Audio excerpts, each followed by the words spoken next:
Thank you for watching, liking, commenting, sharing, and subscribing right now. Hello world, I'm Diana Pirillo, and this is the Locker Gnome Daily Report, TLDR for short, and we're furry. Your daily dose of geek news, gadget views, and answers that you can use, like the answer to the question, why was my wife dressed up like a bear in this video? It's actually a hoodie that's going to be given away at Vlogger Fair, thanks to staticstuff.com. Vlogger Fair is a new event that I am producing with other YouTube producers or vloggers. It's not a conference, it's a fair, Vlogger Fair, being done in conjunction with YouTube in Seattle, Washington, June 8th and 9th at Terminal 5. We have hundreds of people who have already registered, and here's the thing. If you can't make it, even though the price is exceedingly reasonable, you may know of someone who can make it to Vlogger Fair, and I really need your help getting the word out. It's not just for geeks. In fact, some of you guy geeks may appreciate this little statistic. Most who have registered to this point are females. So if you're looking to meet someone at Vlogger Fair, I mean, someone who also loves YouTube and this world of vlogging, there's a good chance for both guys and gals to connect with one another, to network, to collaborate, and to just enjoy this world that we all seem to enjoy anyway, just enjoy it in real life. And that's the idea behind doing Vlogger Fair. It's just that I really need your help in getting the word out. You may know of someone who lives in this region, and even if you don't know someone, maybe they know of you. So please, if you can help spread the word about Vlogger Fair, it would be so appreciated. We have vloggerfair.com running. You can see all the information about what's happening there right there at vloggerfair.com, and that's the link that I would hope that you would share with others. Yes, there are going to be some geeky things that happen, but there are also going to be some things that are going to be very vloggable that wouldn't necessarily be geeky, but you might enjoy just as much. So thanks again for all your support, and stay tuned. I doubt we would be able to live stream anything this year, because really the value of going to an event is connecting with people in real life. And if you don't understand that as a real value, well, let me ask you this. Would you ever want to meet me in real life? Maybe shake my hand, do a video together?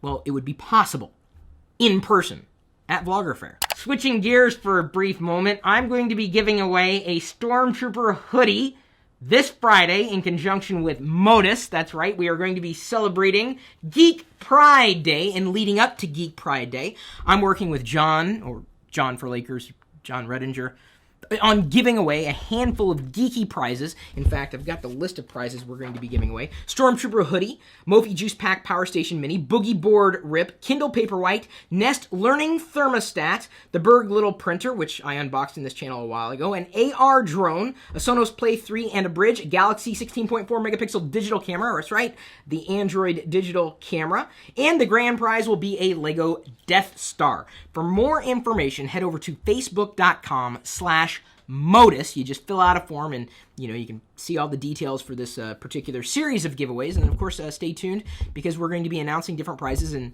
our various social channels. And I assume you're following John and me and Modus everywhere. And you can also take a look at pinterest.com/ModusIT if you want a preview of all those prizes in case the names didn't ring a bell. Perfect for geeks or people who would want to be a geek. You ever wanted to make a photo slideshow on a Mac, but you haven't found the right software?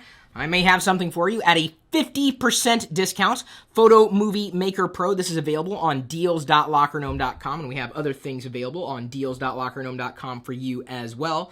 We just want to save you money, that's all. I mean, giving things away, doing things for you, and oh, whoa, the iPhone Photography Secrets is still available if you take photos with your digital camera and you want to take better photos. It's not the camera that you use so much as what you see with your eye. Your lens, that is really what makes the difference between a good photo and a bad photo. And I know many of you use your smartphone to take photos. There's nothing wrong with that. I do.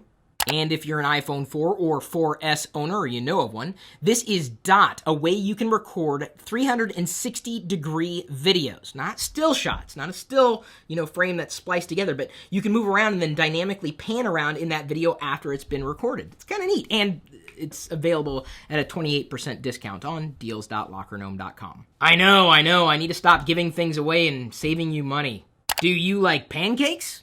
Yes, please. All right, well, then you may appreciate this, a smartphone stand that looks like a stack of pancakes. but I wouldn't recommend eating them. Pancakes, yes, the real ones. The smartphone stands, not so much. Although this one is chock full of iron. But seriously, don't try that at home. You can try it at work, though. I got an email here that I think will serve as a good reminder for everybody. Arthur wrote, one of my friends came home and found his house was robbed. The first thing I asked was, did you or your wife and kids post about it on Facebook? He said, yes, they did. Well, some people are just waiting for others to post something like vacation or road trips to go and rob them. And that's exactly what happened. Now, I have my place locked down like Fort Knox. You've seen all the security videos that I've posted. I can control everything by way of the internet, alarms and cameras and everything. I mean, it's just, I like the technology. It's what I do, but not everybody's that way. So if you or your family are going to be away for vacation and you're not set up to be safe and secure at home while you're away, be careful about sharing too much information. You could be putting yourself in danger, and that's just not good. So be careful. Yes, invest in technology to keep your home safe and secure when you're gone. I think that's very important. But I think more than anything, you got to think about the things that you're sharing, especially if others may not know if your house is protected. And that's really a bigger gamble that some people may take, especially if they think that you have anything of value inside and they could sneak in and get what they want and get away with it. So, just let this serve as a reminder. We ended up posting security camera installation and wiring tips on lockergnome.com for you today in case you wanted to do this on your own. Some people ask, should I go with wired security cameras or wireless security cameras? Anymore, I think wireless works just fine. I've done a series of reviews for wireless security cameras that act as more than just security cameras. But they're so affordable these days. Heck, you can even jerry-rig your old smartphones to be security cameras if you wanted to. I mean, the technology still works well. You just need the right software to unlock those features. And that's something that I think you really have to remember. The technology is there to serve you, but you got to remember to use it. I'm very, very grateful to have internet control just about everything, from lights to garage doors to security cameras. And it really wasn't, I would say, that expensive. And more than anything, it's peace of mind. And to me, that's worth everything. To know that I'm safe and secure and the right things would happen. Alarms would go off or someone would be recorded. We'd capture whatever they were doing. It's very important to have these things in hand. We've also, gone into, which cable should you use for security camera installations. You got to keep in mind a few pointers when you're doing things with wiring, as in cutting yourself some slack. And I mean like slack, extra cable. You never know how much you're going to need. Just be sure that your security cameras, if they're set to record, timestamp as well. Otherwise, they're not admissible as evidence. Apple's WWDC keynote scheduled for Monday, June 10th. That's the day after Vlogger Fair. I guess I'm going to have to cover it live on YouTube. I mean, I plan on covering the Apple keynote live. We're already not planning on doing Vlogger Fair live because it would kind of defeat the purpose. After bad press in the US, Facebook will not bring the HTC First to Europe after all. HTC is in a world of hurt right now. Microsoft's revamped Kinect for Xbox One will also come to Windows next year. This is not the gesture-based controller you're looking for. You want to get a Leap Motion. You might want to build Linux from scratch for one reason or another, so we have a free 318-page ebook for you to download.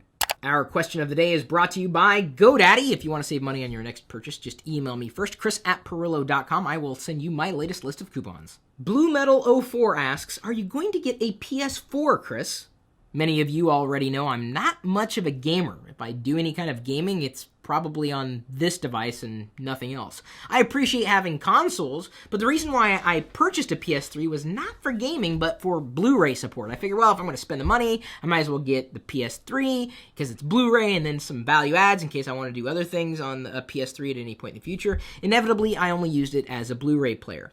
I do plan on getting at least one Xbox One. So Xbox 2, no, that's still 1 and 1. I'm thinking 1 and 1, this was 2. I plan on it because I really appreciate the idea of HDMI pass-through, and I also appreciate the way that Microsoft has made the Xbox UX so usable. And I know some people out there are saying, well, you can do the same thing on Google TV. I'm like, it's not the idea, it's the implementation. I have a Google TV. I like the Google TV, but it's a bit klutzy. It crashes very frequently as well. I don't mind it, but I kind of wish Google would have given it a lot more love than it's given it, and it unfortunately hasn't to this point. So, I'm a huge fan with what Microsoft is planning on doing and how Microsoft is planning on transforming the Xbox into more of an entertainment hub than a traditional gaming hub. And I realize this is like a bifurcation between people like me, who would use it for an entertainment box, and other people. So, like gamers, specifically. Gamers don't seem to be happy because Microsoft's going this direction, which I think is the right direction. Now, the question is it enough for Microsoft to really get people to spend their money on an entertainment box? If they already have like a Roku that does things well enough, if they have an Apple TV, super, super cheap, if they really don't need anything like HDMI pass-through, they're fine with the options. They don't do a lot of gaming, or the split-screen stuff is just a gimmick at best. So, it remains to be seen whether this is going to be the right play for Microsoft. But for the PS4, to me, again, it's not gaming. For me, it's just not gaming. And if I can get Blu-ray support in an Xbox 360, I have better support in the devices I already have through Smart Glass, iPad app, Android app, iOS app. I haven't heard anything from Sony on that front. The HDMI pass-through is a bigger value in the Xbox 360 than a PS4, which, we're only just getting bits and pieces of what the PS4 is going to be. But given Sony's history for online gaming, lackluster history, as well as its target market more for gamers, and a PS4 just isn't for me. My Blu-ray needs may very well be fulfilled in other ways, and it's not that I have insane Blu-ray needs to begin with. So, unfortunately, not being a gamer, the PS4 is just not for me, which is not me slagging the PS4. I have no problem with it. I mean, hey, if you want to buy, you buy whatever you want. It's your money, I don't see a need for it for me right now. If I was a gamer, it would definitely be different, but I'm not, and I probably never will be. I'm a classic gamer. I like the old arcade games. If it came with like all the old arcade, and I already have an arcade machine that is my console. The video game cabinet, MAME machine, all the ROMs that I was able to acquire through licensing and everything. I just hate saying this. The reason why I've got to be careful about this discussion is because I don't want to offend anybody out there who wants a PS4. And you have to understand, I genuinely don't care. The question was, am I going to get one? I do not have any plans, but that doesn't mean that I'm saying the PS4 sucks, because I don't have one. I can't speak for something that I don't have. That would just be asinine, and anybody who would do that is just, I like speaking from experience, and so I do not have any plans in the near future to have the PS4 experience. That may change depending on what Sony releases. They may fit me better than I think it would fit me now. So there you go. I'm happy other people want the PS4, but it's probably not for me. So I don't care which console you use. I don't even care how you're watching this video. I just appreciate the fact that you did watch this video and appreciated my perspective, my answers, and my effort in getting this to you today. Thanks for liking and sharing the stuff we're doing for you with other people, and just enjoying it and appreciating the things that I'm doing for you. Well, see you later.